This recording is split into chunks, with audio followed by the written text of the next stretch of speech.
Okay. Hey, Gary. Hold on just a minute. Gary. Okay. Can anybody hear me? Yes. Yeah, we hear you fine. Yes, we can hear you, Gary. Perfect. Feedback, though.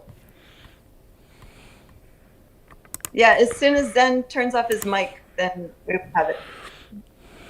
There. Better? There we go. Yep. There we go. Okay. So we're good. Okay. I think if we're starting just hang now, on. I believe we're starting now. Yeah, hang out till 2 minutes Okay, after the thanks, commercials are playing. Okay. Okay, thanks. Yep.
All right. Shalom and welcome everyone to another Ask Me Anything monthly session with researcher, speaker, and author Gary Wayne. This is your host, Lisa George. We've received a bunch of questions during last month's show that Gary will be answering today. If you have a question for Gary, please join the live chat here on YouTube and put it in all capital letters so that I can see them. Just thank you so much to our moderators for keeping the chat so friendly. We really appreciate you guys, Sherry, Tammy, Brick, we see you guys there. And also, Brother Gary, how are you doing today? And if you could please share any updates, any contact information, whatever you want, brother. Absolutely. So I just want to thank you for inviting me back to the show, and very much looking forward to answering the questions tonight. And hopefully, I think we're going to get through most of the questions fairly quickly tonight. So hopefully the chat room loads us up with some more for the last hour. And for people who are interested in what's new with me, I do have a conference booked, and I think Zen is booked as well for the conference for the end of October in Dallas with Jeremiah Skiba. And that, if name sounds familiar, it should be. That is a very famous name in the genre that I like to write in, and Zen is associated with as well. So he's putting on a Truthers conference, and I'll be speaking there, and I will be there as well to take questions and sign books and things like that as well throughout the weekend. So I'm very much looking forward to that. Also on my website, if you want to get a hold of me, that's the Genesis6conspiracy.com, the number 6conspiracy.com. And on the website, there is an ability to buy a signed copy from me or link over to barnesandnoble.com, amazon.com, and amazon.ca. Also over to Amazon for the Kindle versions of both books, and also over to over to Kindle, not Kindle, but Amazon for the Audible version as well. Now, people in the U.S. may not be all that familiar with what's going on with the havoc at the border in terms of shipping into the U.S. out of Canada. I live in Canada. We got shut down last week and had to go through a bunch of bureaucracy, get registered, 35% duty. Fortunately, I was able to get through all of that, and my books are bought out of the U.S. So until they say, because it's not guaranteed that even if you're shipping U.S. books back to the U.S., that won't be duty free. But for now, I am shipping duty free, and I was able to get all the books that came in last weekend and on the weekend out on Tuesday. So you can order, but just be aware things are moving on this whole duty tariff thing, and it's very vague. There's a whole new layer of bureaucracy that I go through, but I would be very happy to sign books and send them to you. Let me worry about the political issues and the bureaucracy issues.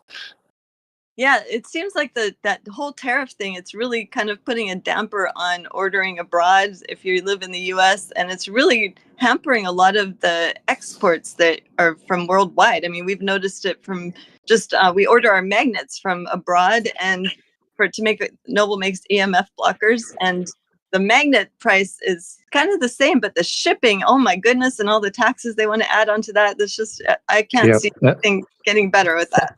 Yeah, and that's all the tariffs that President Trump has put on. So it goes into that sort of shipping side, and you have to prepay it. So if you 25 countries and growing, I haven't checked today, but 25 countries have stopped shipping to the U.S. via the post office, and other agencies as well are stopping shipping until everybody figures out how the systems work and whether or not you can actually get things done. So it's an absolute bureaucracy nightmare. It's a trade issue that is, I don't know what the thought process was, but we had no announcement. I know that tariffs were said to be coming several times, and the tariff number has changed several times, and the date has changed. I went into the post office and tried to mail on Thursday. That's how I found out. And then I had to learn going into the long weekend on how am I going to get this done. There was nothing from the Canadian government, nothing from the U.S. government, other than on Saturday I started seeing things on the internet that was giving a little bit of information, and then I found an app that our post office uses. But it's an absolute mess, and we're still not getting in on it, so everybody's on their own. Yeah, it's just ridiculous how it just kind of came out of the blue. And I'm thinking a lot of people that, I used to call the Trumpsters might not be so happy with the person that they voted in if voting is actually plausible. But yes, we're not too happy with it as well. It just seems to be very confusing, which is just ridiculous. Well, I think what'll happen on the short term is and as what I would have done is I would have just eaten the tariff myself for a while and see what happens. But at some point in time, companies can't pay 35% duty and higher, depending on what product it is, and stay in business. So either prices have to go up or the duty's got to come off, or be lowered, because it just can't continue without passing those costs on. Yeah, exactly. It seems directed somehow at U.S. citizens who have gotten used to outsourcing, and bringing in getting discounts and whatever, and outsourcing to other countries. And all of a sudden, the price just skyrocketed on all the items that we're used to outsourcing with. It's just ridiculous. Yeah. But well, and I was reading on the U.S. side about shipping books back to the U.S. and my specific tariff code. And it said, although they're duty free for now, that's under review, and we could pull that at any point in a time where we could decline any individual, even though from shipping again, even though the product was 100% made in the U.S. So they're leaving all of their options open to stop anything from coming back. So it's getting to be a one-way street is kind of what I guess President Trump is looking for, but. We'll have to wait and see what happens. We're in uncharted waters, but it's there's a lot of confusion around there, and it's going to hit the market in terms of pricing pretty soon, I would think.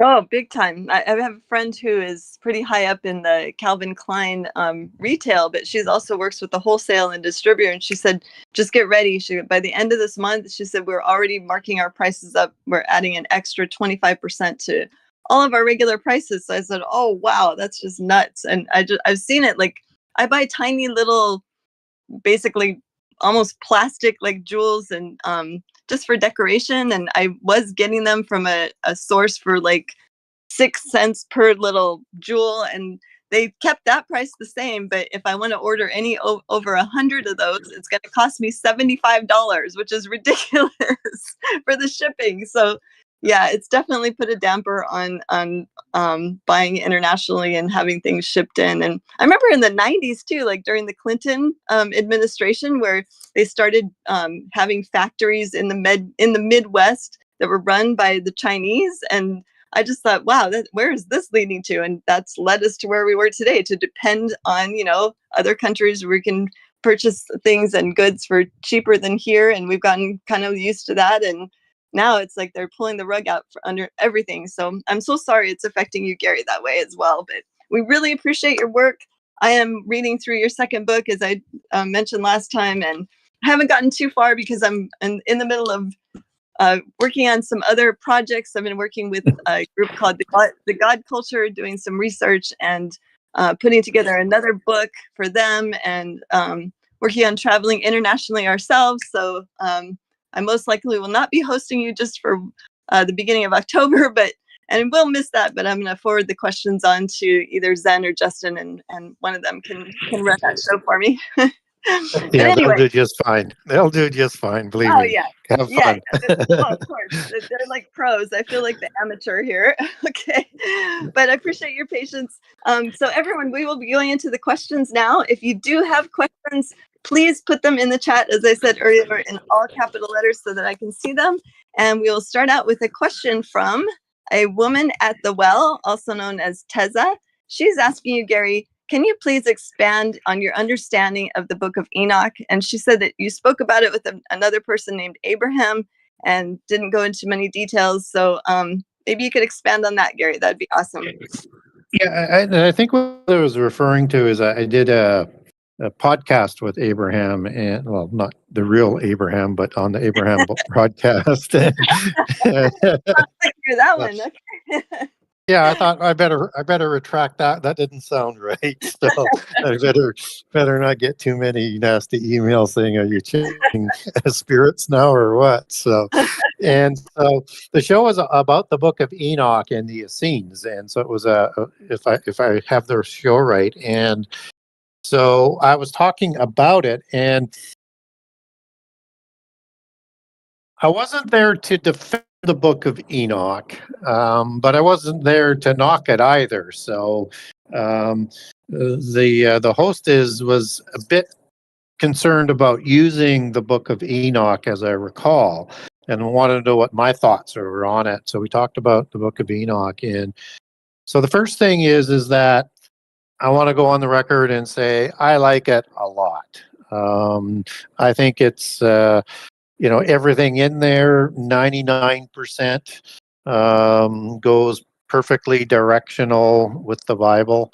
But we do want to be careful with it because we do not have a full Hebrew manuscript of it.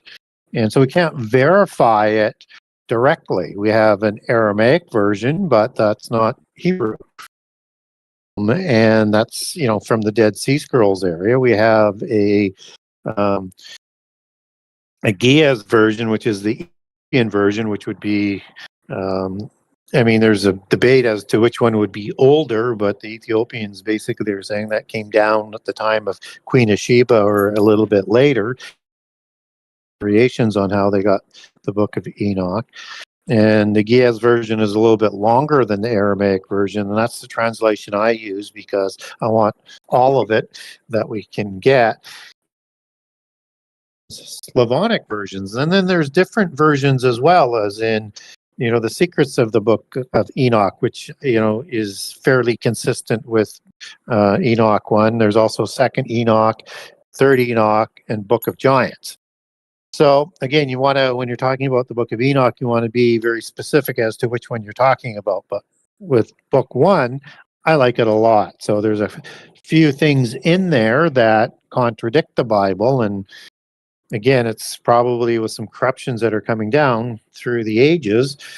And I have a document on that if people want to get a hold of me, and do be patient. I will get back to you. I do answer all the emails, and I try and do them in order as they come in. So there'll be a few months, but if you want to know some of the things up that were inconsistent with the Bible, I put that in there. But again, I want people to understand that I like it a lot. So we also should understand that what we understand as the Book of Enoch may be so not the original Book of Enoch, and that other either books, either it was in the hagiography or elsewhere, may have been added onto it. And but so if you look in the like in the book that I have that Charles wrote or translated, in the introduction it talks about different time frames for the Book of Enoch. Starting at about 200 BC up to about 200 AD, and so it seems that different portions were written at different times, or perhaps there's different scribes that are using there. Because again, if you look at the versions that may be Aramaic, could be easily older than 200 BC. I don't know what datings they're using on that. Those could be just transcribed ones. But Aramaic came with the southern kingdom of Judah back from Babylon after their exile. So 250 years pretty much before the datings that they're saying is the oldest is when Aramaic would have used to copy that down if they were trying to save the Book of Enoch at that point of time in Aramaic. And if the Giaz version is older, then depending on the timing that they would have, it would even be further back. I mean, it could go back as far as 900 BC. So, but again, we don't have the Hebrew version, so I like it a lot, but do be careful with it where it parts away from what the Bible would say. And I'll give two examples. I won't go through all of them, and these are just small things, but they could be by people who have done the translations that may be Gnostics, part of Secret Society. Alexander, who is a famous translator of the Book of Enoch. He's a descendant of Robert the Bruce, Freemason and Gnostic. So they tend to have an MO of marking their translations with key words or key changes, small changes, but they know which ones they are and what the meaning is. So two that are important are in the Book of Enoch, it has the fallen angels building the ark for Noah, which biblically Noah builds the ark and it takes him 100 years to do it, not 120.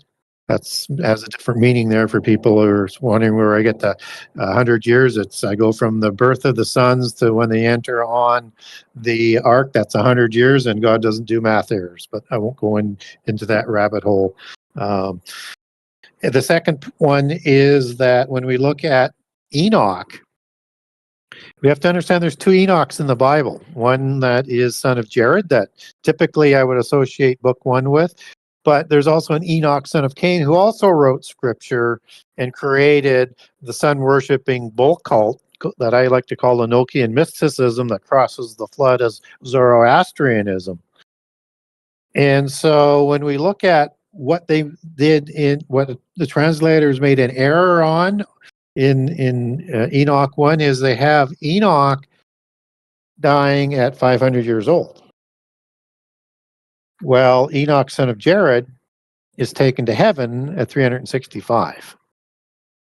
Right. So I'm thinking that that's one of those Masonic markers in there that represents the patriarch, right? So when you get into like second Enoch and third Enoch, those are clearly either very corrupted or they're events written by Enoch, son of Cain. So just look for the differences, and anything that I read, I look for anything that's different from the Bible.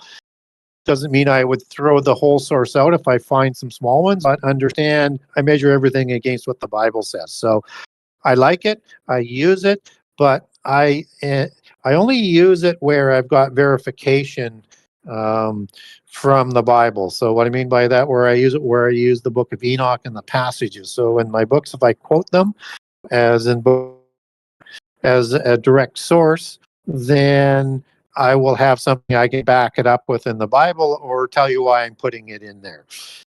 Just so that everybody is aware in terms of how I use the Book of Enoch. It's kind of essential. If you want to understand prehistory from a biblical perspective, it expands directionally very well on what's written in the book of Genesis, which is stingy at best about the antediluvian epoch in terms of the age of the giants. And this expands a lot on there. And we know that this book has words in there that go right back to Hebrew. So, and the same terms, we're using sons of God, for example, same term that is used for angels Old Testament in the Bible. They've got the Ophanim watchers. We know that that's from Hebrew, from the Hebrew word Ophan, which is the wheel angels in Ezekiel 1, 3, and 10. Put the I am male plural on there, and you get the Ophanim as part of the 4 groups of watchers. So I have no problems in recommending the Book of Enoch, and I know there's a lot of people out there who look at Enoch as canon. It's not. And I don't look at it as canon as well. If we had the original Hebrew manuscript, I would not have a problem with it, because then we would have to find, if there were any things that were a little bit different, we would have to reconcile that. But it's as close to canon as you get. But I won't put my full vote of confidence behind it, because we don't have that original Hebrew manuscript. We have pieces, but not much. Thank you so much for that, Gary. And just for your information, hopefully within the next month or so, when we will be traveling internationally, we are going to a location that claims to have the original Book of Enoch in Hebrew. So I will keep you posted on that when we get back. But just for your information, thanks again for the answer. That would be a find for sure, no doubt about that. Yes, I would be very interested to know what you learn on that, and whether or not we can get a translated copy of that. Yes, well, hopefully we will be bringing it home with us. It's not something you can order online. You have to go to this place in person, so we will keep you posted. But anyway, next question from Mark Stump. He's asking, what do you think about the Watchers' wives being an explanation of the second incursion? Yeah, it's a good question, and it's not one that has been raised to me. Wives of the people on the ark has been raised in terms of, and again, it's a very popular way of having giants survive the flood is through the genes on the wives on the ark. And so you might enter in the idea that wives of the watchers could have somehow survived the flood and started more giants that way. And one would think by the question that would they have remarried other fallen angels to do that, because the first ones would have been put in the jail. So if they survived the flood, and if they survived the birth of the giants, then that would be one way that would happen. I don't have any sources that I could look at for wives surviving, although there is a way to get there, but it's kind of unique. One of the sources I used in book 1 was Kebra Nagast. Again, part of the Ethiopian set of scriptures. And in their accounting in the creation of the giants is all the women who bore the giants, they died in childbirth because of the size of the babies. They were not able to handle it. And they used a cesarean ritual and sacrificed the wives in favor of the babies. Now, I don't have other sources to support that, but that's the only one in terms of the wives that I have that might suggest that that's probably didn't happen, at least from a physical surviving that perspective. However, there's a couple of passages in the book of Enoch that calls the wives of the watchers sirens, sirens, which is the same word that's used for mermaids.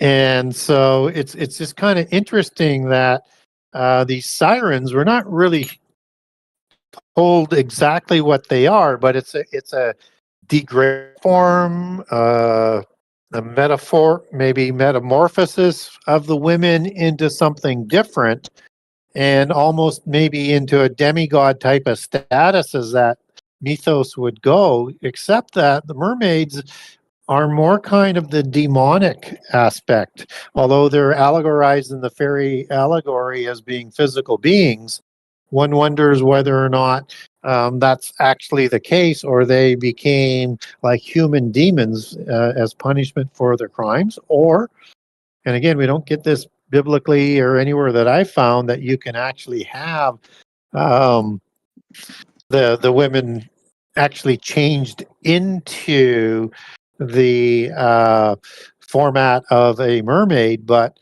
it is a very common doctrine that these mermaids in polytheism have an association that goes back to the fallen angels. But I have to sort of make that sort of declaration, and I'm not sure how a demon spirit could manufacture their own bodies. So if the women did survive the childbirth, then at some point in time, as a punishment, kind of like a watcher being degraded, a seraphim watcher being degraded to a goat god status, um, and maybe a cherubim watcher being degraded to a scorpion like status that comes out of the pit prison in the end time in Revelation 9. Maybe the women were degraded to that, but again, we don't get enough on sirens. We certainly don't get sirens in the Bible, and we don't have anything more on it than these two very odd passages in the book of Enoch. Okay, thank you so much for that answer, Gary. Next question is from Rombet. They're asking, is Lilith a female version of Lucifer? Yeah, another really interesting question. So, certainly in some of the Sumerian formats that were brought back from Babylon by Judah, from the exile, is that Lilith seemed to be a consort of Satan of some format. But I wouldn't sort of place her as a female version of Lucifer. Typically in polytheism, all of the gods have a female consort or wife, and both at times. And so Lilith is kind of the one that is thought of that was the consort of Adam as well. And so some versions would have the birth of Cain coming from Adam and Lilith. Other versions would have Satan being the father of Eve to produce Cain. So there's multiple connections here, but almost talking from two different sort of perspectives and two different individuals doing a similar event, but you can only have one Cain. And so if you're a fan of the serpent seed, you probably wouldn't accept Lilith there, but Lilith is an offspring god or a demigod, and maybe both. Maybe there was a giant Lilith as well. As I've done more research on this since I wrote book one, there seems to be two different versions of Lilith, one as a queen of heaven and one as more of a demigod demon type figure.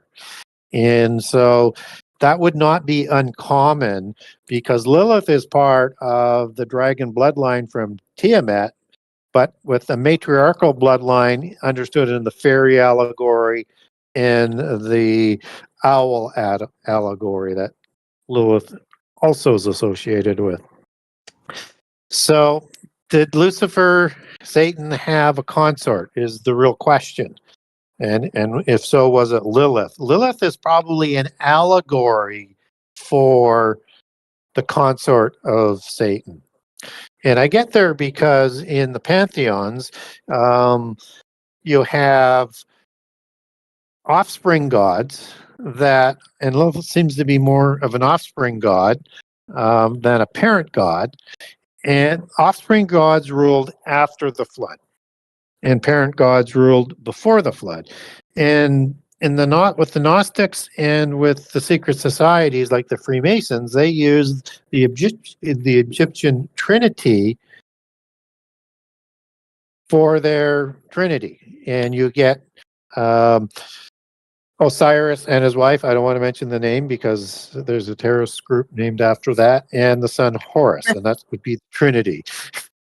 And so, sorry, say it without saying it. That's what I'm trying to do. And so, when we look at Osiris, he is an allegory, as it's understood in the secret societies and Gnosticism, for Satan, just as the parent god Ra would have been before the flood. The Queen of Heaven is both before and after the flood. It's a title, and it's like Mother Earth. And so when we have offspring gods, whether or not it's like Anat after the flood, which is the consort of Baal, Anat would be an allegory for whoever the consort of Satan was. And so typically Satan would be understood in kind of Gnosticism, not as one of the 12 archons, but as the nebulous force. And that angel that would be one of the 12 archons would be, again, an allegory for this nebulous force of Satan, who is going to procreate with Sophia, the Queen of Heaven, goddess of Gnosticism, who creates the 12 archons. So whatever the name that Lucifer would have had as a consort, which again I think is likely the case because it's a standard in polytheism, would have ruled with Satan originally. Now there is a female Leviathan that is killed in prehistory, not only in the Bible by God, in all cultures around the world.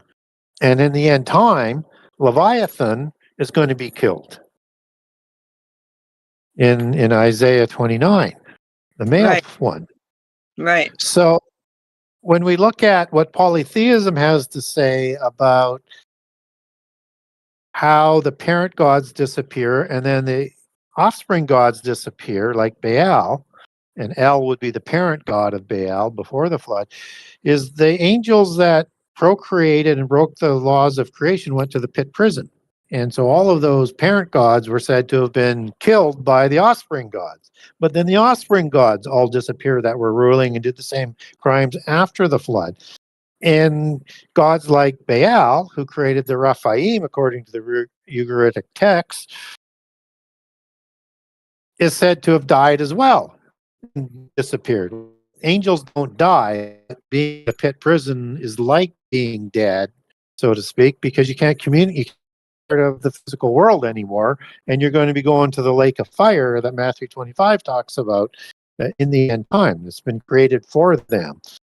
So I think if we look at that female Leviathan being in prehistory, that could have been an allegory for Satan's consort. And then Satan will go to the pit prison in the end time for 1,000 years. And that is the allegory again for that Leviathan being killed in the end time. So, but we don't have a name for that consort, but likely not Lilith, because Lilith isn't in the prison. She was part of antediluvian history and formats of her and or her offspring after the flood as well. So I would say no to Lilith. I think you'd have to go higher. Somebody like a Tiamat might be, but Tiamat was the consort of Absu, so not that one. There'd be one even higher. At it with the council of God, the parent gods would be the rulers of the chief gods of that council of gods, but Satan would have sat on top of that, just as God sits above the assembly in heaven of the loyal angels. Wow.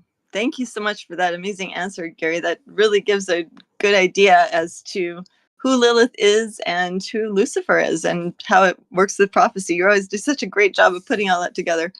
Okay, next question we have from Mark Stump. He's asking, why would John the Baptist's head be worth half of Herod's kingdom? Yeah, it's another really good question. And, why did Herod have John the Baptist's head taken is another really interesting question. So it was thought by a lot of the Judeans in the time of John, and before he's going to baptize Jesus, is that this was the Messiah. So this would be a very important head from, to be taken. And so eventually, John is going to baptize Jesus, and then he's going to be imprisoned. And then they're going to take his head. And why take the head?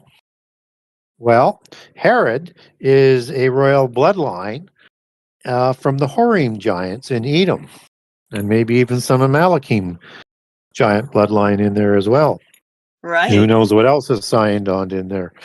And that he fully understands the power that John has and what he's doing, and he wants to make sure he's going to stay dead. So in the culture of the royals and the giants, the only way to ensure in ancient times that a giant was going to stay dead was to take the head.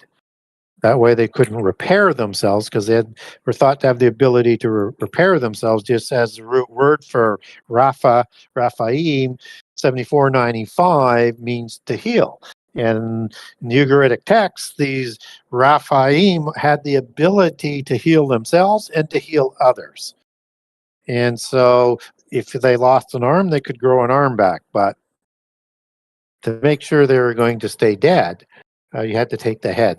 They just didn't have the time to repair that fast and traumatic and size of catastrophic damage that was being done. Wow. And so it would appear that Herod wasn't sure whether or not John was a descendant or an offspring of the gods or not, but he wanted to make sure he was going to stay dead.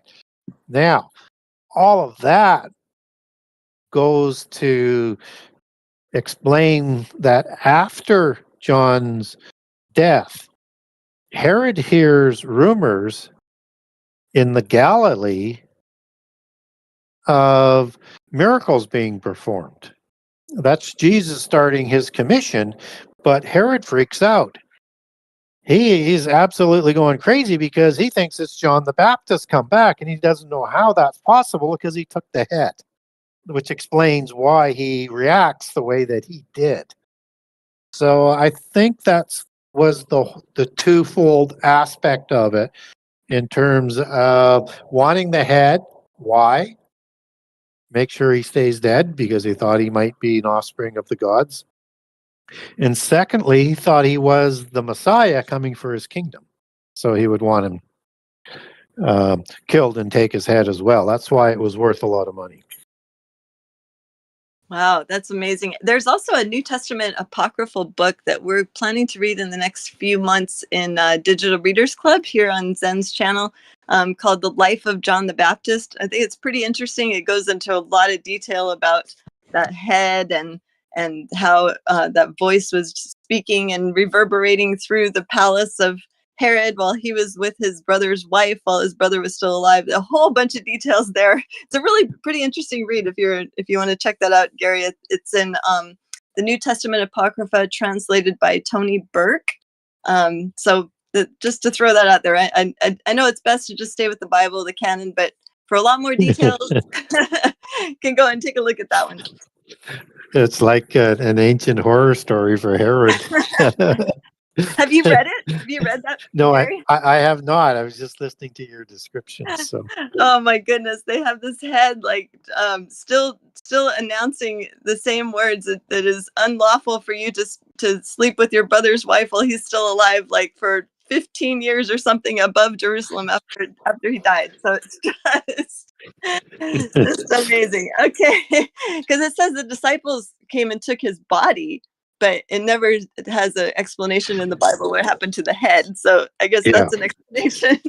You can bet Herod would want to know where that head was and would have done something special with it. And if he was haunted by it, which again, I have no idea whether that happened, I don't really feel sorry for him. Yeah, I don't feel sorry for him at all either.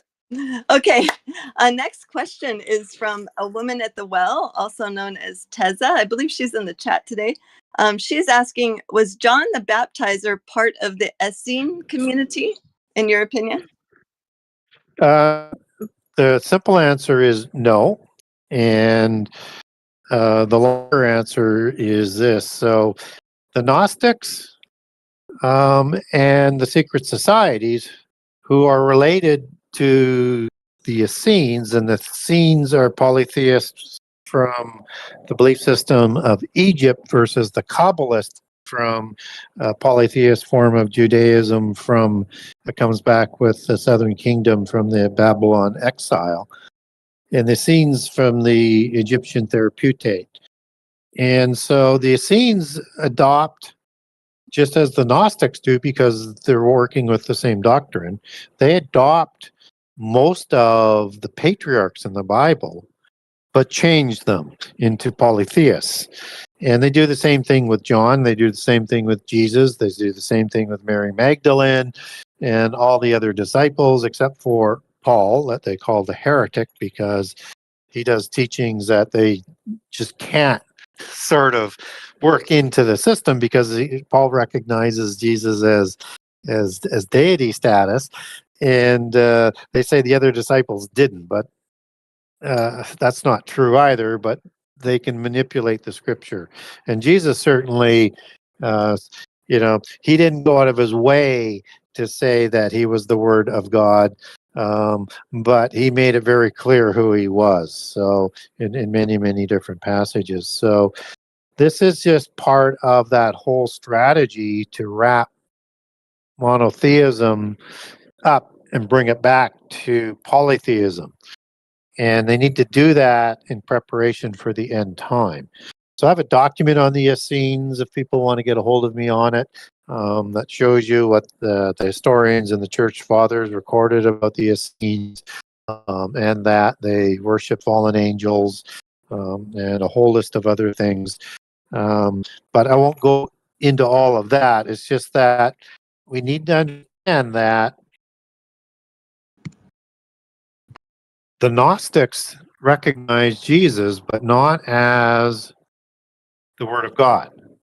They recognize him as a teacher and the teacher of righteousness of the Dead Sea Scrolls, just as the Essenes do, and as a prophet, but not as the Word of God.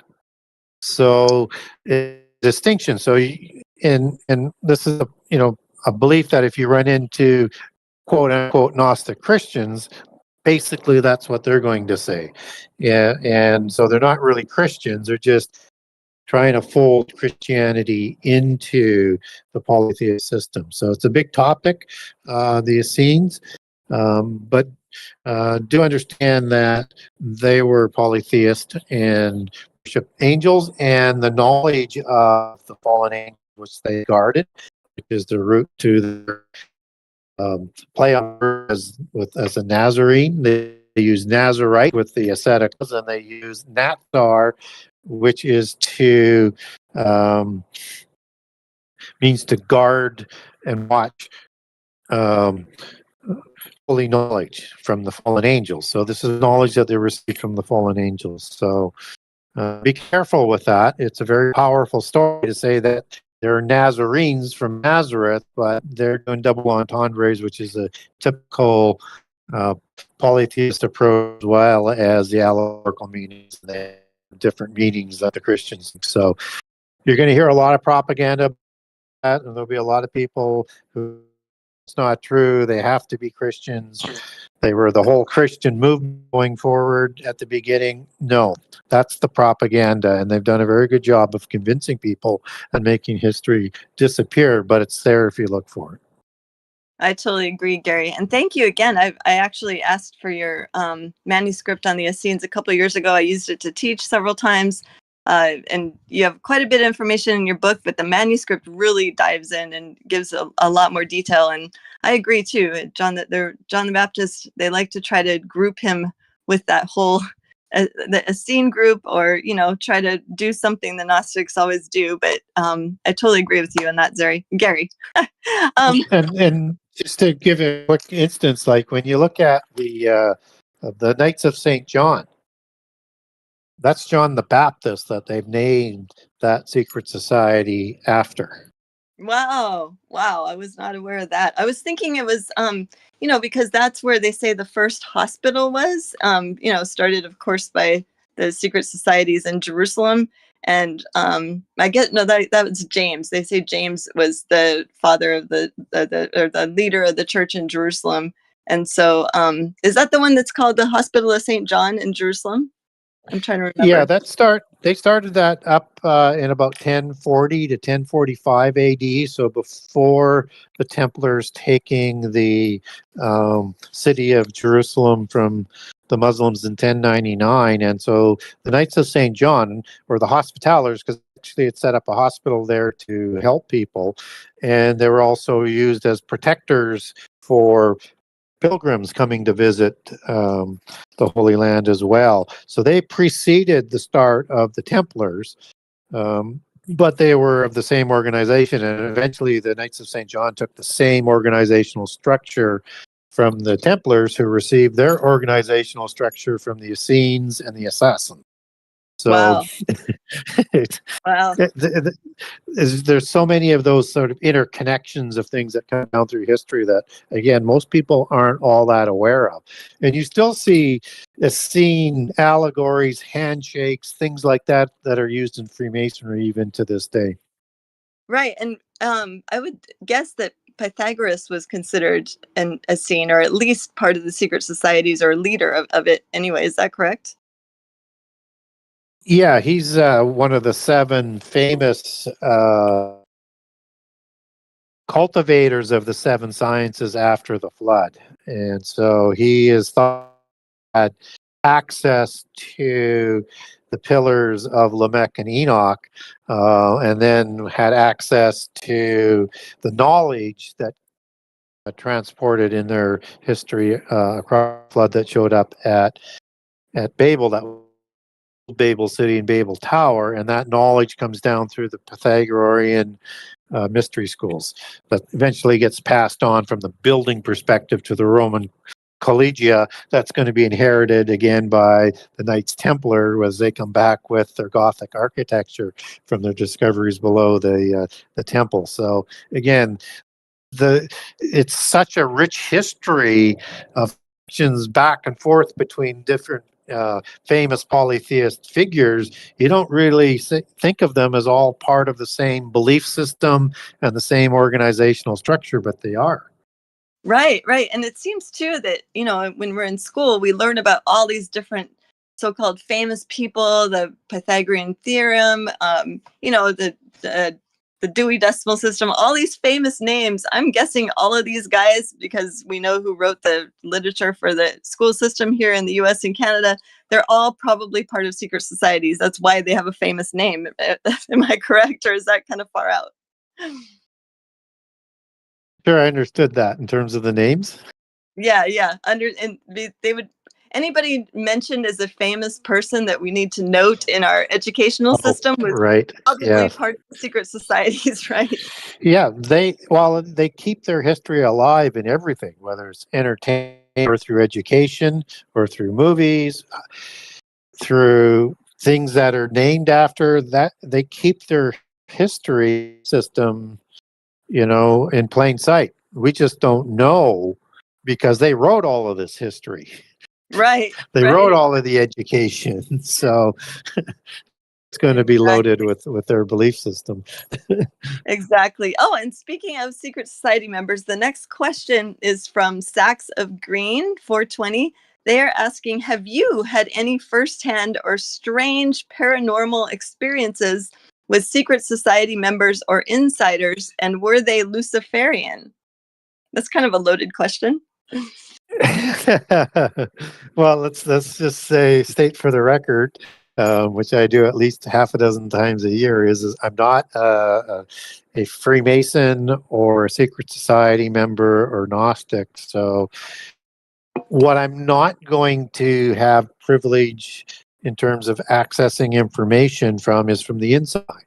So have I had contact with insiders? Yes, I have. And some of them have provided me some information, and some of them, you know, said that they would, but then they don't. So I wouldn't say I had any strange paranormal experiences with them, but I have had contact, and I have received information. Some of the stuff that using my books, and there's a fellow who came out of the families and the secret societies, and I'm going to do them coming up here in the fall. Reynolds, he's got a YouTube podcast, and he comes out of the Reynolds family, and he said, I couldn't believe you were writing the things that you were with the first book, let alone the second book. And he says, you're quoting directly out of documents that nobody is supposed to have or read outside the families. And so I try and do as much as I can if before I use anything to get it verified as the best I can. But I'm just not a member, so I have to rely on other sources. I know there was when I was writing the book, I was on a plane from overseas, I believe it was, and there was somebody that was sitting beside me, and I was reading that I used in the manuscript and taking notes and things like that. And he took a note of the book that I was reading, and then we sort of started up a conversation. And he said he was a 33rd degree Scottish Rite adept. Wow. So then I wanted to ask him questions, right? And he says, I'll tell you what, I'll make you a deal.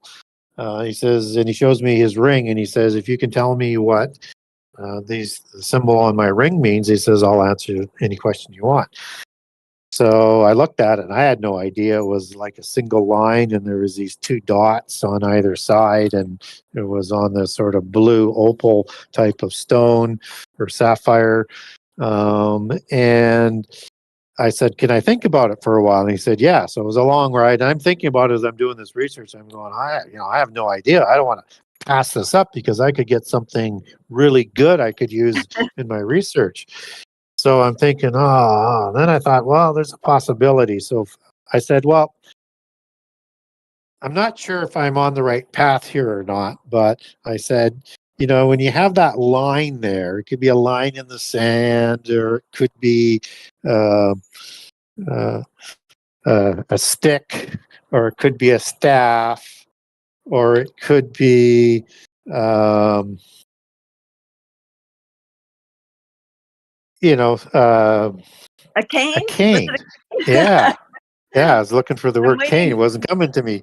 And then, and then I said, I look at dots. They could be, dots, or they could be periods. I said, or they could be a couple of balls. And I said, a long shot might be, and based on I was reading about Tubal Cain in the book. Good answer. Good answer. And I said, "Is it two balls and a cane, and representing Tubal Cain?" And he said, "Well, you're correct." He says, "I can't believe you got that." He said, so he said, "Ask your questions." So I started asking him questions about the first level of adepthood and the secrets that they have. I wanted to know what those were. He says, "I can't tell you any of that." And that's why they're secrets. That's why they're secret. Yeah. Wow. Just like Facebook, that symbol for Facebook, that's Tubal, a cane that makes that F. Also, speaking of Nathan Reynolds, before we go to break in a couple minutes, I just wanted to make sure everyone is please keeping the Reynolds family in prayer. They've kind of gone missing for the past few days. I know they're still being hunted by the family because they're sharing a lot of truth about what happens in these secret societies, similar to you, Gary. So we definitely want to keep the Reynolds family in prayer. for those of you listening, please keep Brother Gary in prayer also. He is always putting himself out there on a limb because he's exposing these secret societies. And so I'm sure he'd appreciate your prayers as well. If anybody does hear from the Reynolds family, please let us know. We've also reached out to them. We've texted Nathan several times. We have his number.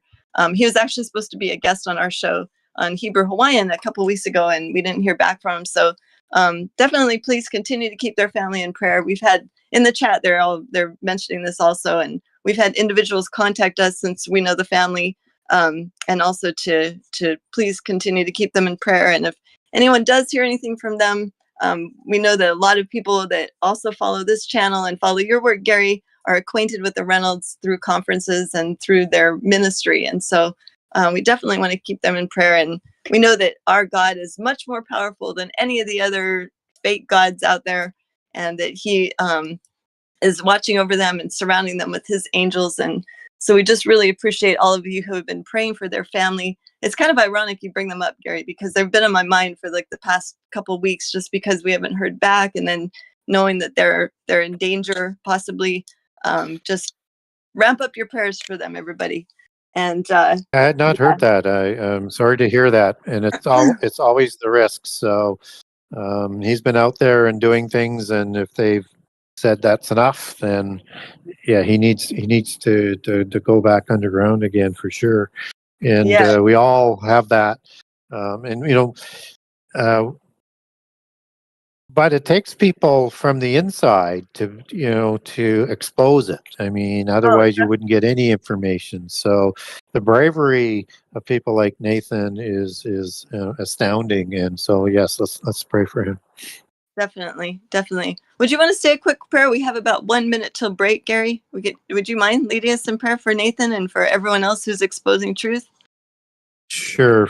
Father in heaven, we ask that you be with Nathan and his family. We ask that you give them encouragement, that you protect them, and that you continue to use him to expose the darkness and be a part of the light that is in the world, and that he might find a place where he can continue and not be harmed. And so we pray tonight for Nathan and his family and their health and their safety, and that they will be okay, and that those who are hunting them will not continue to hunt them.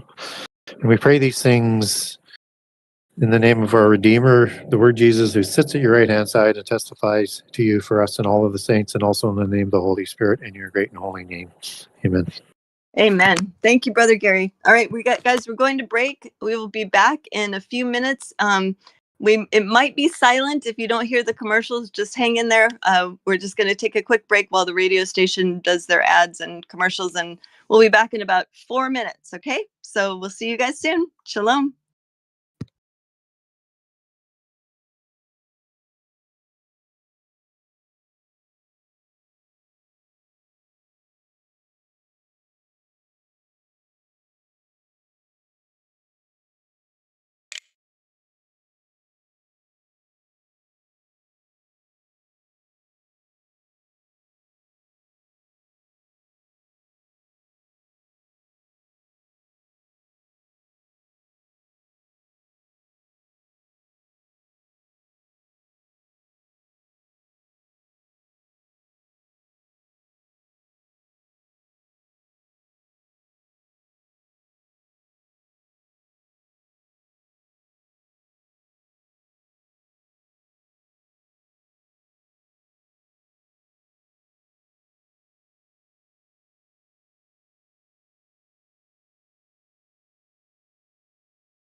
Okay, I believe we're back here from break.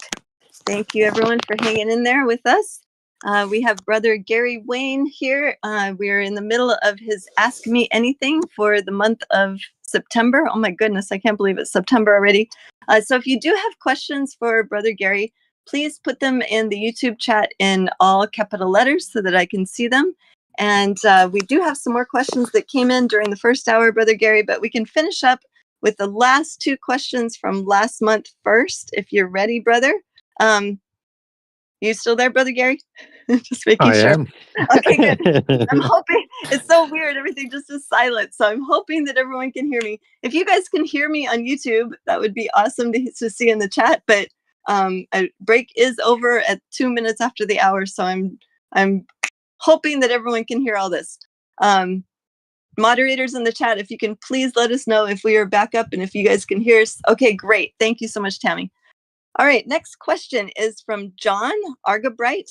He's asking, could it be true that the spirits of the Watchers did inhabit the stars as many of the religions claim? Yeah, I'm not all that concerned about whether or not they lived in the stars or not, or they come from the stars. I think we get polytheist narratives that are part of a narrative as well as part of telling the history. But what we do know is that the stars in heaven are used in association with angels, and that the stars are part of the host of heaven, not only the physical nature, but as the host of heaven as in Saba, which is an army of angels. And so whether or not they actually come from those stars or they have one name from them, or maybe how a star was created was the process of creating a fallen angel, from the smokeless fire is what the jinn would sort of refer to. Not the jinn, but the Qur'an would refer to it. I don't know. But what I do know is that angels are called stars. And so the seven wandering stars represent seven of the more powerful angels in the Bible. So we should not be, as Christians, be concerned about the association of stars and the Watchers, because all the angels are allegorically called stars. So the fallen ones are the Nephilim. They are the rebellious ones. And so I think it's natural that they would utilize the stars and the astronomy that's up there and pervert that into astrology as part of that sort of belief system and as part of that history that they've passed down through the polytheist religions.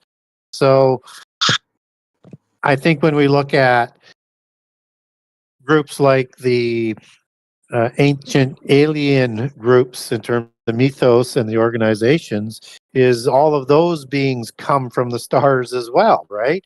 So again, it's woven in there as a classic sort of example that these are angels that seem to have their own star associated with them, loyal and disloyal. And these are the ones that fell from heaven, Nephil. Right. As Satan fell from heaven, fall, right? And I am for the male plural, the fallen ones. That's how we come up with that term. And Satan is the chief fallen one. And they fell from heaven. And so we would understand that from a physical world presence as we see the stars are manifested in the second heaven, even though they're spirit beings originally from the first heaven.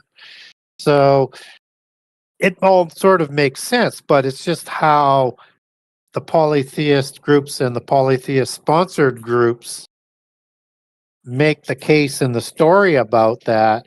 And it's more about leading people away from God, as the propaganda of the story goes, as opposed to us being too concerned that they might associate themselves with the stars. It just biblically, we should just sort of understand that. But anytime they use those types of narratives or those types of references as coming from the stars, then we should know it's polytheist doctrine. It's polytheist markers. And I even tell a story, not a story, but some the fairy mythos, and from the matriarchal bloodline, as we understand that coming down through the bloodlines. But in the fairy religion, and it's a religion part of polytheism, it's they understand the proud fairy came from the planets, right? And the proud fairy came with the other fallen proud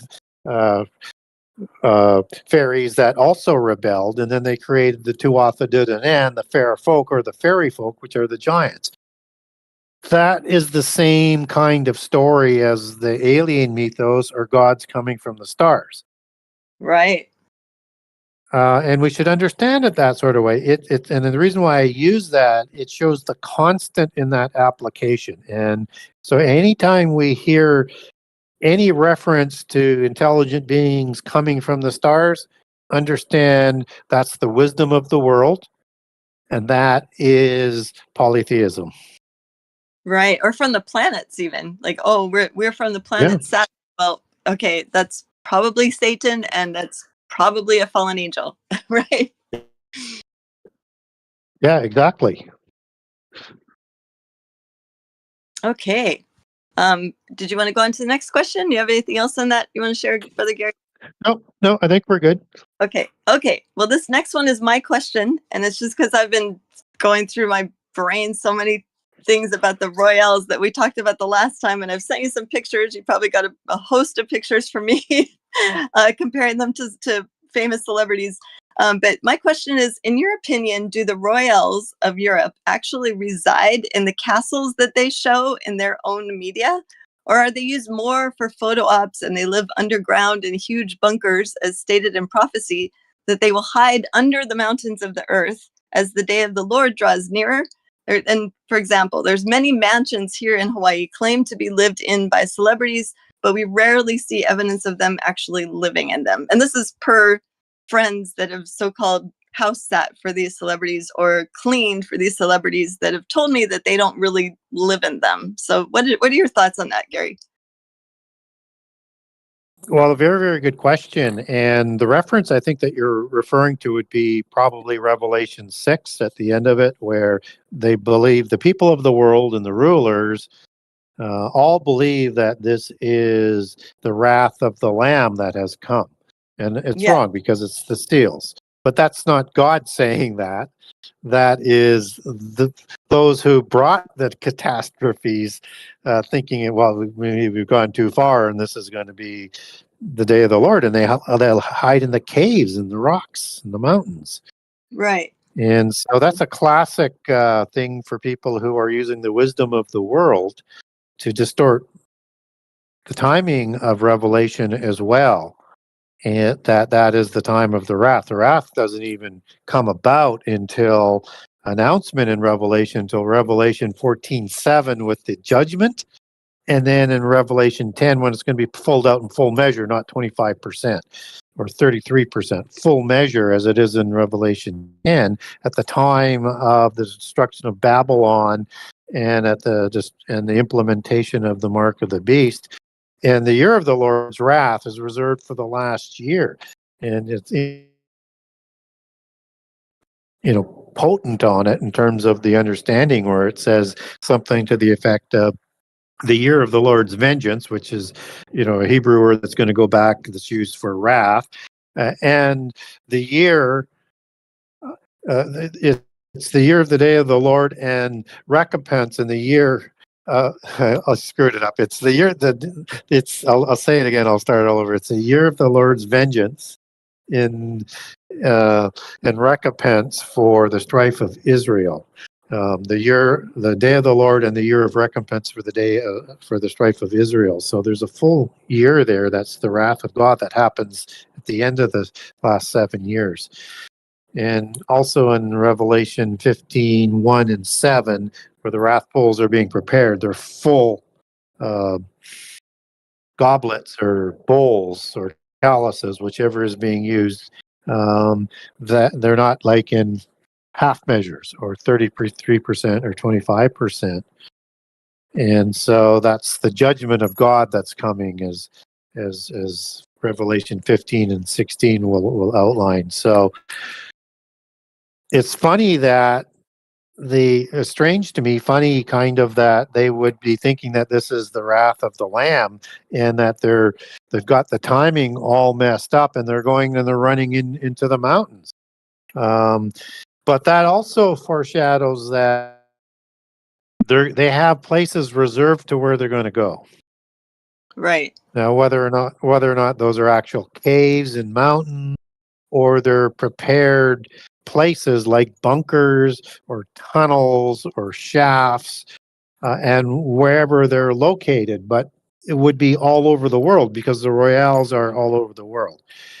So would they have these ground secret chambers below a castle? Well, history and stories based on history and castles are secret chambers and dungeons and tunnels underneath castles, right? It's kind of like a standard.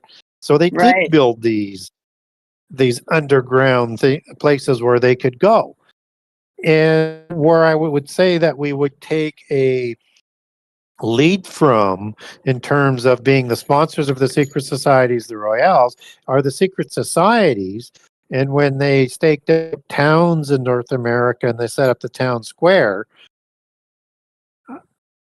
they would dig tunnels underneath all of the town squares where they could do their secret rituals. So Yeah. they would be doing at a lower level what is done at the higher level. So when people say, well, they got all of these interesting chambers below New York City that we get sort of insights on, they've dug into again, they did that in ways we can't even imagine, and in a volume we can't even imagine, where they could do the things that they wanted to do in secret, but also they understood, even from the time that there was an apocalypse that was coming. Yes, Noah was preaching. All From their right. belief system, was it going to be an apocalypse by air, by? So that's why when they stored the knowledge and they had written on the two pillars that Hermes finds and takes to Nimrod, according to their history, and I think I talked about this a little bit earlier in the show, is that they designed the two pillars, one that could float or survive a flood, and another an apocalypse of fire, because That means they didn't know which one was going to come. right. And it's just so happens that the flood comes because the fire is reserved for the end time. And I think that's the intercession that God did to ensure that all the names in the book of life would have an opportunity to leave their names in the book or have it blotted out, the book that was written from before creation. So God intercedes to make sure we all have an opportunity to choose God or not. And so I think that these underground caverns, they may even been used to a certain degree to try and survive. I don't think they had much success in it, but we do get underground cities like Göbekli Tepe and Petra and all around the world, where more of the city is underground than above ground. It's getting to be more common as the discoveries come about. So this is an ancient tradition designed for a future time. And so I think they've prepared these things, and they don't care whether there's going to be nuclear war. They're wanting just to start a new world out of the ashes. It's the phoenix rising from the ashes in their belief system. So bring on the destruction by fire, wipe out the humans, and then they'll repopulate again after the flood. Right. I'm sorry, after the destruction by fire. Yeah. It's kind of like, it reminds me of. I think you mentioned this in another show I was listening to about the Horites and how you can't really find. They seem to be one of the tribes that may have survived the flood somehow, and that had something to do with the second incursion. Is that correct? I don't want to misquote you. Yeah. So in the first book, I'm talking about them, and they're understood as cave dwellers too, right? Right, right. They actually With live the in the mountain. understanding. Yeah, they live Yeah. in the mountain. Yes. Wow. So that could be. I mean, again, we don't get how the Horim are created, right? We know Yeah. they're related to the Rephaim. We do get a possible patriarch with Hori in the singular to create the Horim as the patriarch, but we don't know when he is created. They are there in the time of people migrating from Babel as aboriginals, but you've got Rephaim giants all throughout the land as well. So it's hard to know whether or not they're or survivors of the flood. But they are red-haired and they are pale-skinned and hazel and brown-eyed. So interesting that there's a correlation there with the antediluvian Atlanteans. And in the polytheist stories, the Scythians or the Indo-Aryans, there are red-haired, hazel-eyed giants that survive the flood. Also, blonde-haired, blue-eyed ones, just as the Malachim and the Anakim would be blonde-haired ones.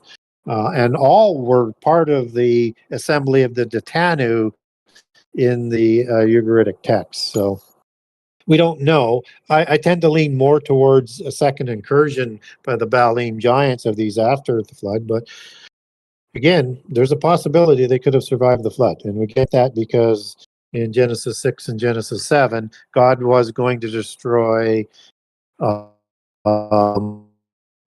earth.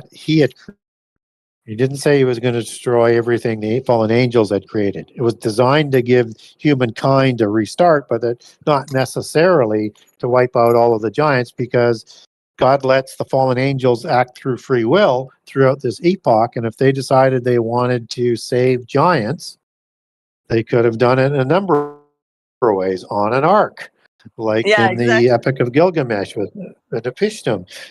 If they wanted to have them saved underground in cities, they would give them the technology to do that.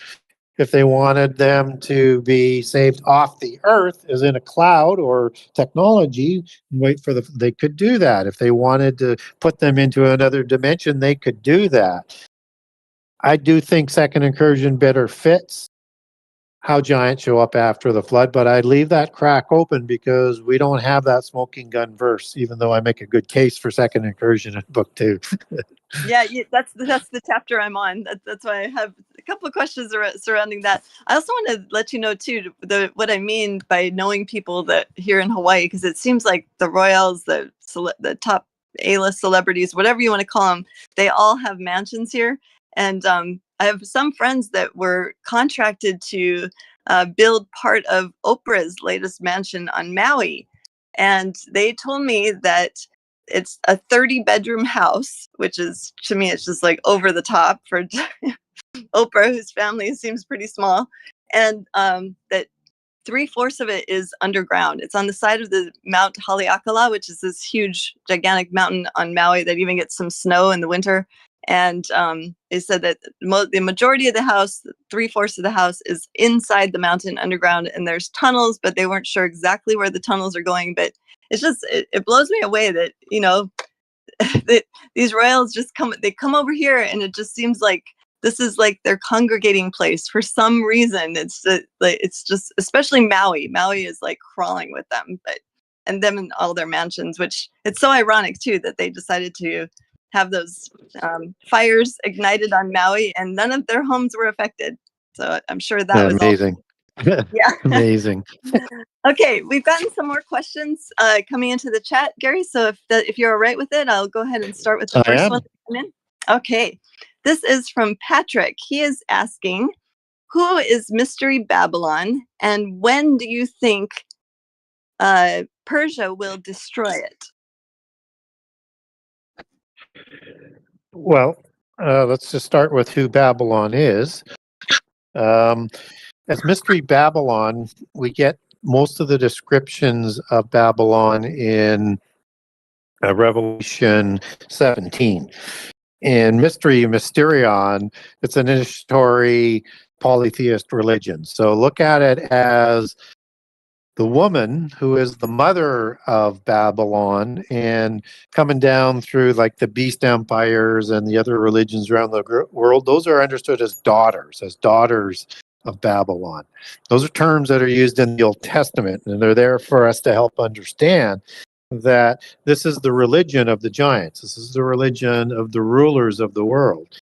And so when we understand Babylon, the first thing we need to understand of it is this is the ancient religion coming back to full power in the end time.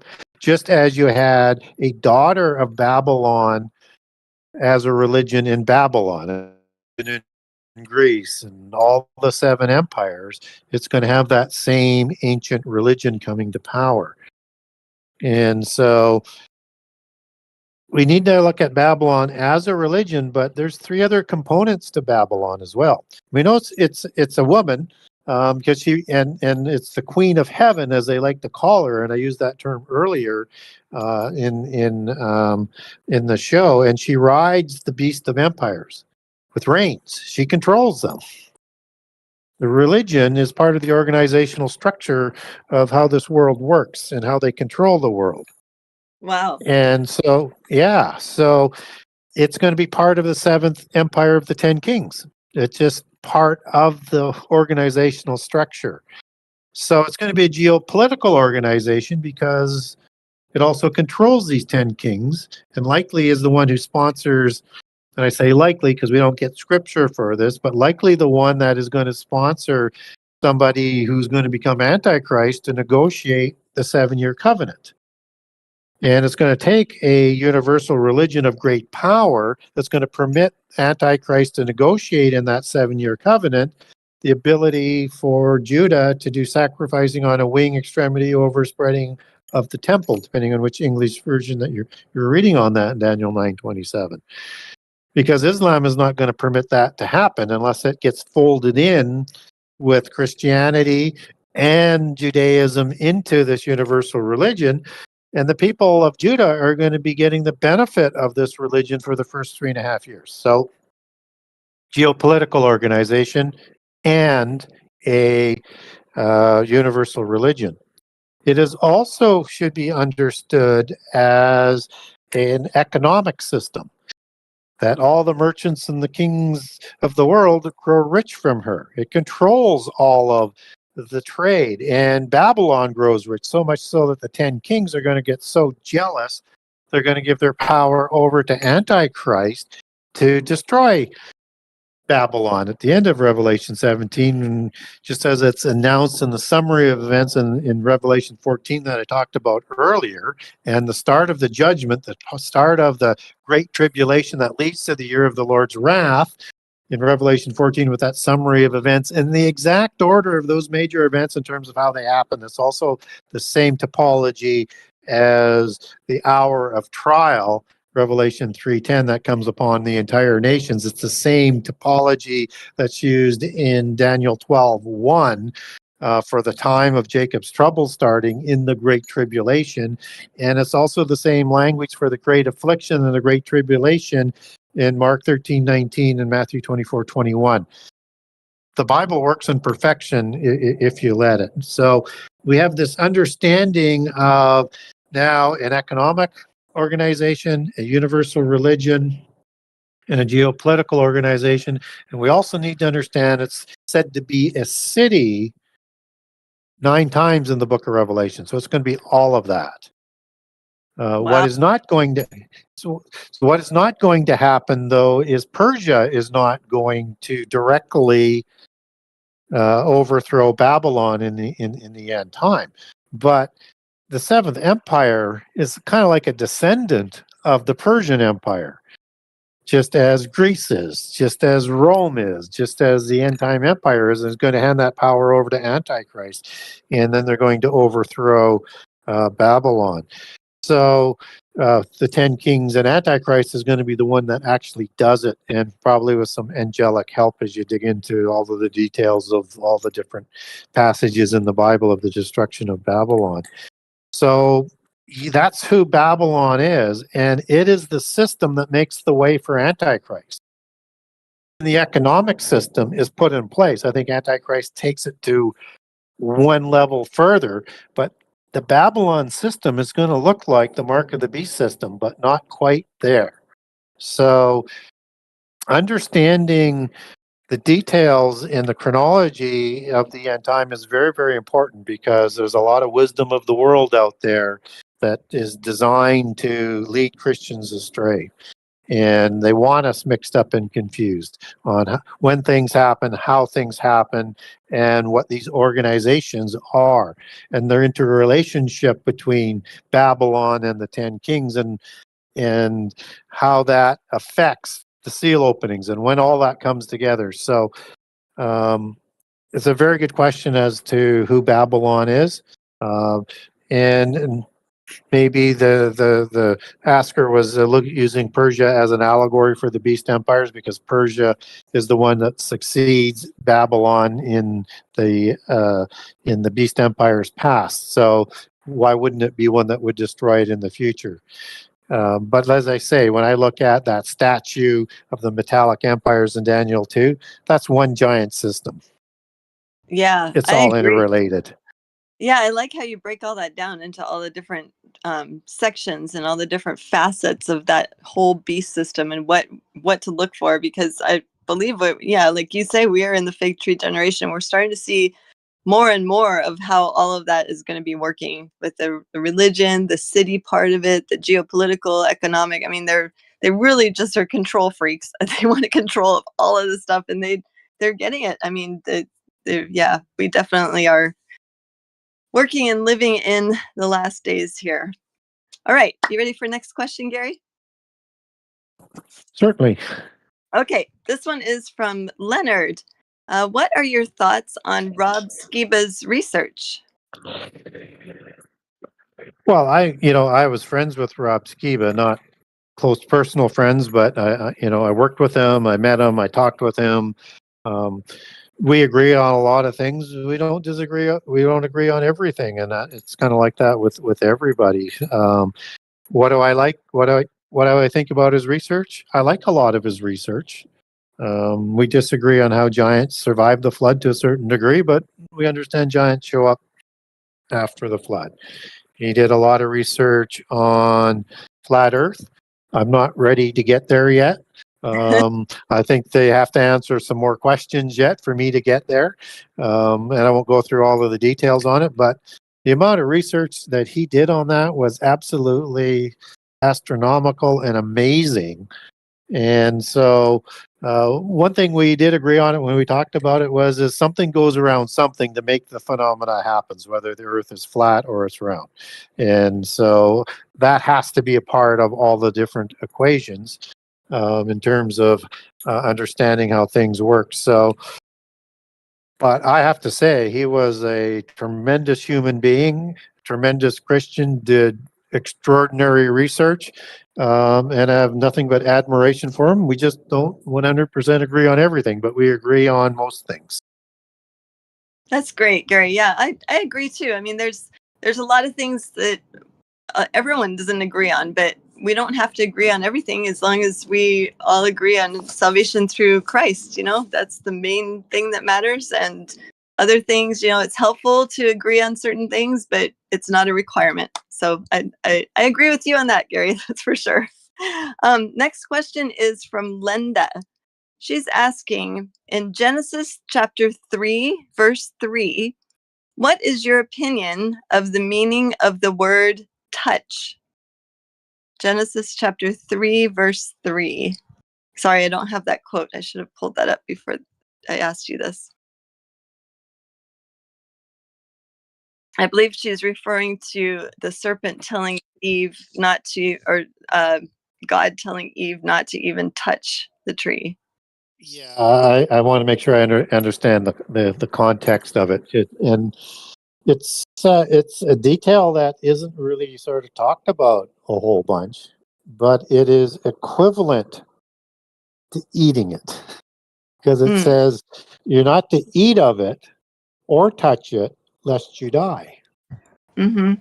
So just the touch of it has so much power and the ability to let you understand evil as well as good, let alone eating it.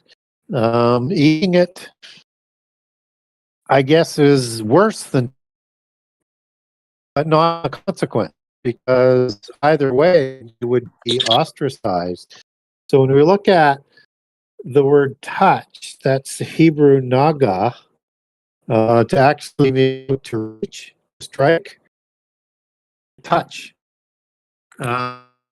There's no more to the word than that. And so again, when people are using allegory to say that this is sex, some people will use this as the literal aspect of it, and then the eating is as an allegory, which you have to, mythology, that's just sort of prophetic allegory or scriptural allegory consistent. And where most of the allegorical approaches are, it's kind of a smorgasbord. They take what they want that's literal from the smorgasbord, and then they change anything else that they want to you know, support their theory. Which you can't do scripture that way. It's all allegorical, and you can define everything, which you can in the Bible from its allegories. So you have to have allegory that define if you're going to use it. So I look at that as a very interesting sort of passage, because it tells me that it goes to the spiritual side is once you've decided to touch it, let alone eat it, but even to touch it, you've committed the offense in your mind already. So once you touch it, even if you change your mind, you have already sort of crossed part of that line, and you have not followed God's instruction. And then eating of it, I don't know how you could eat it without touching it, but God has made a distinction of it. Um, Not to do either, but there's a difference there. I don't know completely what the difference is. Maybe if they just touched it and then didn't eat it, maybe that would be more forgivable than going through with the act of willfulness of defying, because we're weak, we stumble. You can sin to a certain degree, but there's some, once you go by weakness and into willful, maybe that's what it's referring to, and that's why the punishment is so harsh. That they were, ostracized and not allowed any more access to the tree of life, which brings mortality into play. Thank you for that answer, Gary. Yeah, there's a lot of things that people have tried to bring into that particular verse that it just doesn't say, but it helps to go back to original language, that's for sure. Next question is from Moonlight. She's asking, what is on the horizon to be vigilant about regarding bloodlines on the geopolitical front? Mm. It's how it's going to be used. I think if people and I didn't get a chance to watch it today, but you saw three individuals line up together over in the east, with Putin and Xi being the most important ones of the three. And there are things that are going on with the rise of Putin and the rise of Xi, who both claim to have royal bloodlines and rebuilding. Xi, President Xi, he comes from the western branch of the Shah dynasty.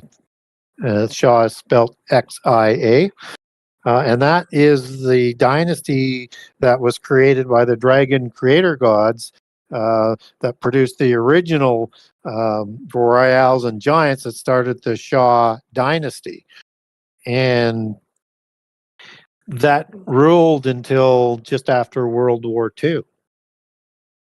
and there was an Eastern and a Western bloodline, and she comes from the Western bloodline out of that. He's back controlling China and is dynastic orientated. We're seeing, I think, two, it may not be them, they may be succeeded, but they represent, if we were going into the last 7 years right now, you might look at Putin as leader, like that would be represented by Gog, just as Meshech is the etymological root to Moscow.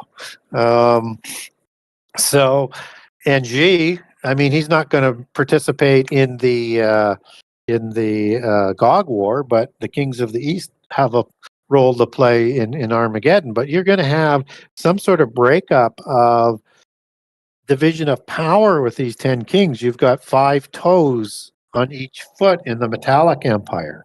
You've got 10 horns, 10 kings, 10 toes, but they're on different legs, just as the iron empire of Rome had Constantinople as a city center and Rome, and 2 parts, an eastern and a western. This is like the Seventh Empire rises out of the Roman Empire that becomes a global empire, but will have traits like that with 5 kings extending out of an Eastern and one out of a Western empire, but seen more globally. We could be seeing the rise of those 5. I have documents on Putin who claims descendancy, and when he came to power, published that in newspapers in the early 2000s back to the Putyanin bloodline, the original czars of Kiev, which is why Kiev is so important. And I think we're going to see bloodlines become more of a focal point and out in the open as they step forward to set up these 10 groups of nations. Now, maybe not all of them are going to be royals, but they will claim some sort of pedigree, even though they could just be strongmen. But there's going to be 10. And so I think that's the thing to be watching for is what's going on in the world today, just as it has all the way through our history, is the war gene of the giants through the royals as the descendants. And that if we want to understand what is going on a geopolitical basis, do not listen to the news. You can get some details from the news. Do not listen to most of the wisdom of the world. Understand that these are rivals. They may work together to a certain degree, but there can only be one family that's going to produce the Antichrist. So there's rivalries that are in there as well, which we've seen pour out throughout our history as wars. You know, World War I was an inter-family war of cousins, first cousins, whether it was the Romanovs in Russia, whether or not it was the Bourbons, even though they kind of were brought down as, after World War I, but before World War II, and World War II is kind of an extension of World War I. You had the Savoys in, which is an Anjou out of Italy. You have the Habsburg Lorraine. They were all part of the intermix, and the Kaisers in Germany, the Hanover Windsors in England. They were all intermarried, all first cousins. Right. This was a family squabble. The whole world is a bloodline squabble, and it's all about dominancy. Right. This particular family is full of control freaks, that's for sure. My goodness. Wow. And they love the attention too. I noticed they love the attention. You see at the faces that you see quite often in the news, quite often in the media, quite often among celebrities. Those are who you're looking at, the royals, because they love the attention, right? Yep. And King Philippe of Spain, of the Bourbon family, they currently hold the King of Jerusalem title. Oh my goodness, you took the words right out of my mouth. I was just about to ask you, does the King of Jerusalem have any pull as to which family might be producing the AC? You know what I mean?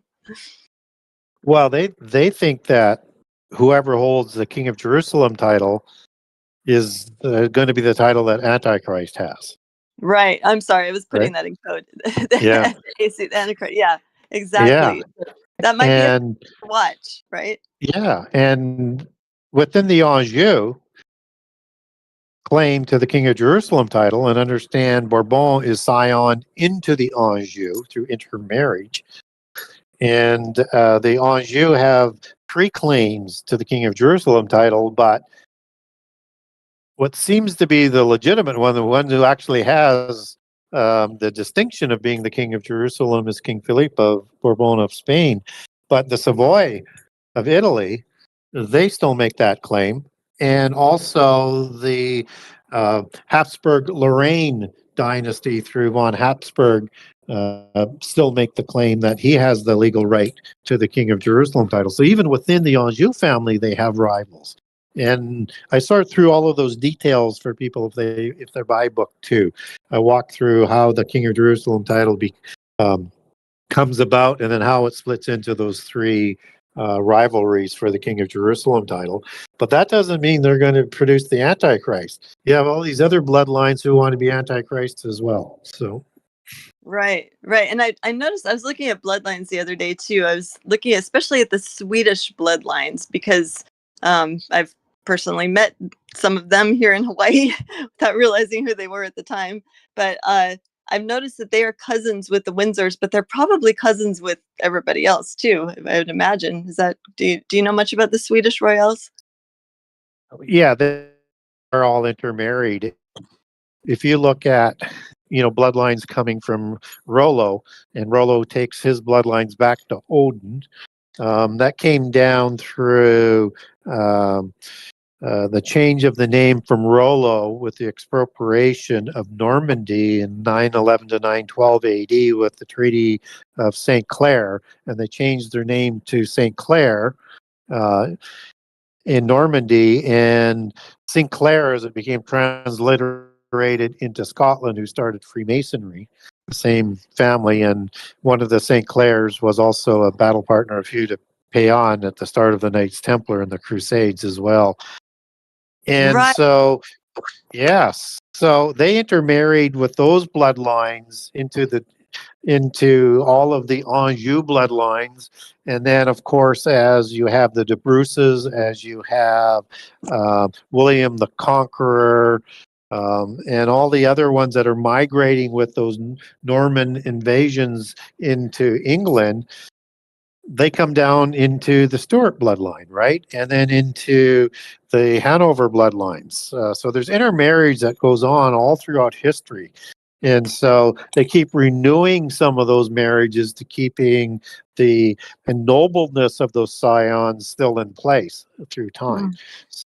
So yeah, and what's interesting is just as you have the Knights of the Golden Fleece as the Anjou royal bloodline, and the Golden Fleece is the material like gold or gold like or pure gold, could be either. It was the material made that the gods and the demigods used for their clothing that was said to continue preserving the physical body for indefinite periods of time with the technology that it had.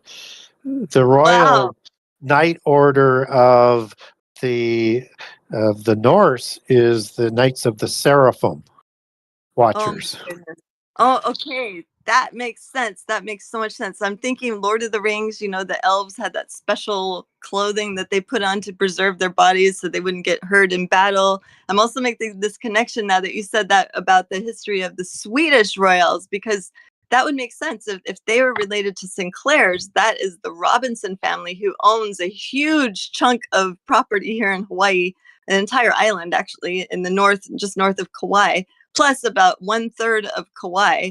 And they're also, the Swedish ones are also intermingled with the Obamas, the Momoas. I mean, they use all these other names, of course, to confuse everybody. But this is what I'm talking about when I say the Swedish bloodlines. They're very heavy here in Hawaii. And that's why, because they're Sinclairs. Okay, that makes a lot of sense. Thank you, Gary. All right. Next question. Let's see how much time. Okay, good. We have about 10 minutes left or so. This is another question from Moonlight.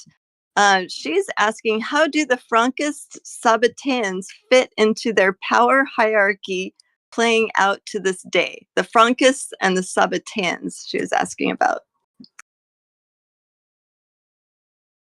I'm not familiar with the Frankists. The Sabbateans, I think, is probably. Yeah, no, I'm gonna have to pass. I'm familiar with the Sabbateans, but not in enough detail to link them into an intelligent conversation at this point. No, we'll save that for next month. We'll save that. We'll Yeah. give you some time to look that up. I'm not sure who they are either. So, but great question, Moonlight. Let's go to the next one. This is from Benjamin Curry.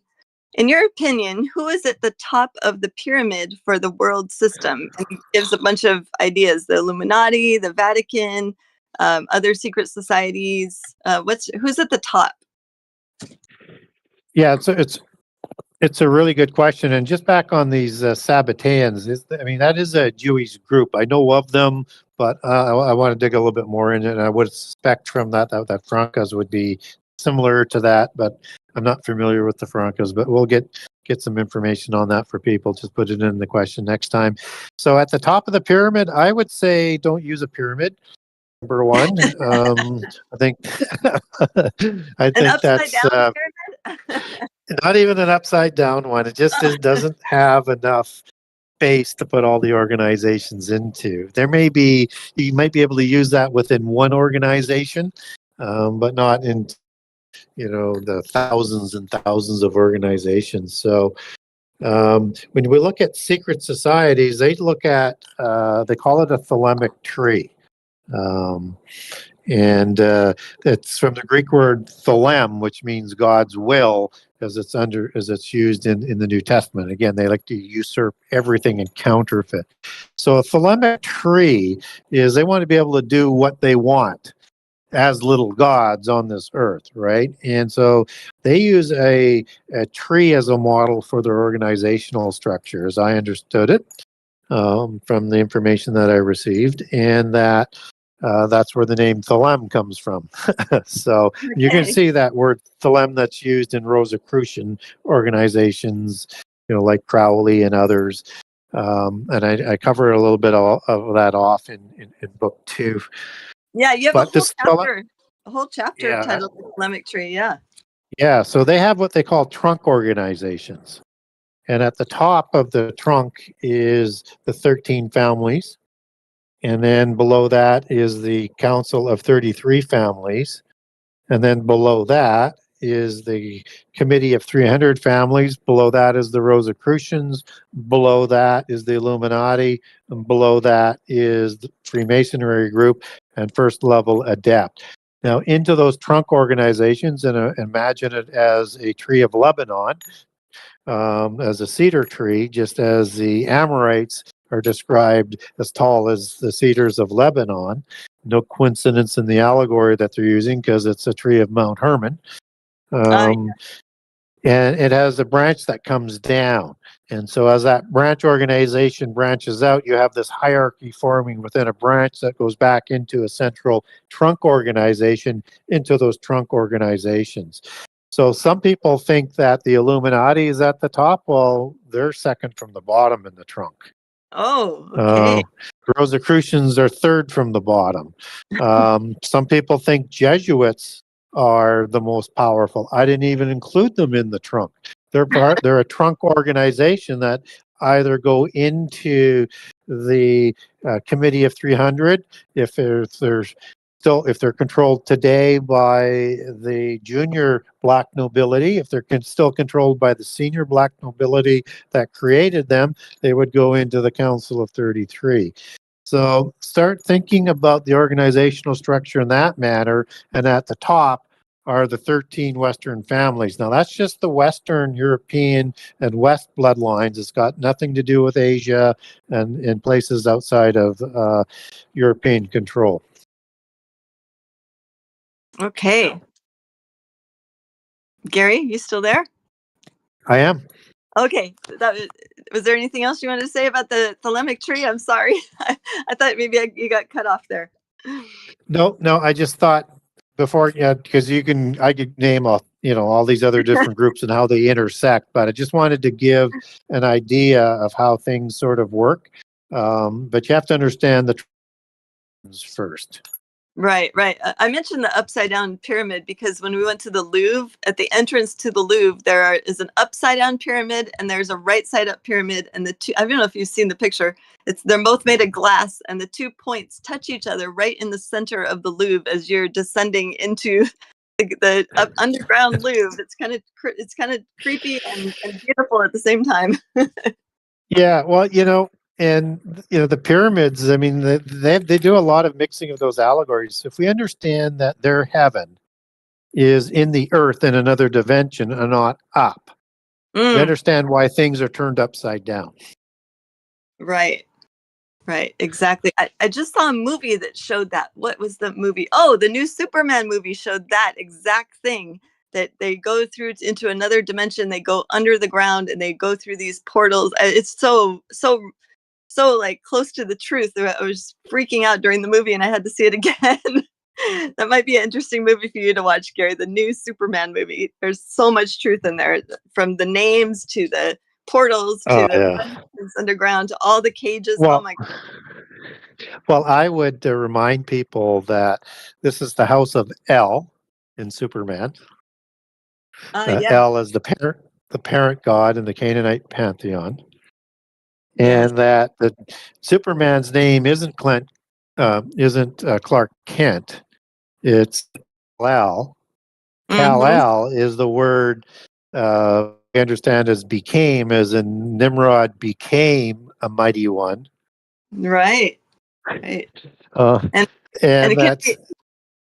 Oh no, I was gonna say Kal-El can also be Hell-El. And Superman's like a savior of the earth, right? I mean, This is polytheist doctrine, and they got this serpentine S on his chest for a seraphim angel. I mean, you can't get more obvious. And these are the Uraeus gods of the Canaanite pantheon. Your Uraeus god is a two-winged serpent god. I mean, everything that they do in Superman is polytheistic. So yeah, I'll enjoy analyzing some of the new imagery they're adding. Oh, you will. And the regrowing of the limbs that you're describing earlier. Oh my gosh, you're gonna love that movie. I was just like fixated, and I mean, my son and my husband, they are really into like the superhero kind of movies, but until I started reading your books and doing the research on the giants on antediluvian times, then I started getting into it because of all the symbology. That's what I'm looking for. But yeah, you'll enjoy the new Superman, Gary. Take a look at it. We do have about 3 minutes left. Did you want to try one more question? Sure. This one might be kind of short, and I'm not sure if you're aware of the answer to this either. This is also from Moonlight, who's asking, who is in charge of the world clock, or the system atomic clock, the standard of time? I'm not even sure what that is. Who's in charge of like the time, I guess. And who sets it and who keeps updating it? I don't know, but I know it's propaganda, and I know it's designed to cattle herd us into world government. So, which organization sponsored by the Bloodlines, I don't know. I think possibly it's one of the scientific organizations. I'd have to do more research on that. Okay, we'll save that question for next time. We got 2 minutes left. We'll try one more question here. This is from Benjamin Curry. Please speak on Aragon bloodlines and the connection to Elon. Yeah, that'll take a little bit too much time. Save that one for next. Yeah, I don't have time to answer that one. It's good though, especially with Aragon in there. That's a very good connection. Yeah, it looks like the other question we got in today is going to take quite a while too. It's Michelle is asking, where did the relatives of Cain's wife come from? I think that's going to be another longer than 1 minute answer, right, Gary? Yeah, it is, and it's a mystery, but you can answer it biblically. Believe me. Yeah, I just heard a show of you talking. I think I'm trying to remember. I've watched so many of your shows, and a lot of your older talks, like with David Carrico, are coming back. Yep. People are posting those on other channels. I was just listening to you describe where Cain's wife came from. If you guys want to go look for Gary's other material, it is all over YouTube. Literally, you just have to just type in Gary Wayne. Even put Gary Wayne 2025 for his more recent interviews he's done. He's been super, super busy this past year since his book came out. Hopefully he's taking a little bit more of a rest for it's the end of the summer. I'm sure you're still working on your third book, Gary. How's that coming along? I have not worked on it. I have scaled back the amount of shows I'm doing. I'm not doing 7 a week. I'm taking it down to 3 or 4 so I can start writing. But also in the meantime, I've also been working with a publisher who published my books on a novel, an end time novel. So I'm not doing the writing of the character. I'm only providing the expertise in terms of end time chronology and things he wants to provide in there in terms of secret societies and other imagery and allegory that he needs to bring out the full nature of the sort of conspiracy and the characters. So we're hoping to have that project completed by the end of the year and out next year. Great. Well, thank you again. It's always been an enjoyable time. This time it's great again, Gary. Thank you for answering all our questions, and we'll look forward to next month. Thank you again, moderators, for helping me with the chat and to field the questions. And we'll get you a list together next month, Gary. And you guys have a wonderful evening. Gary, have a blessed evening as well, brother. Thank you. You too. And good night, everyone. Shalom.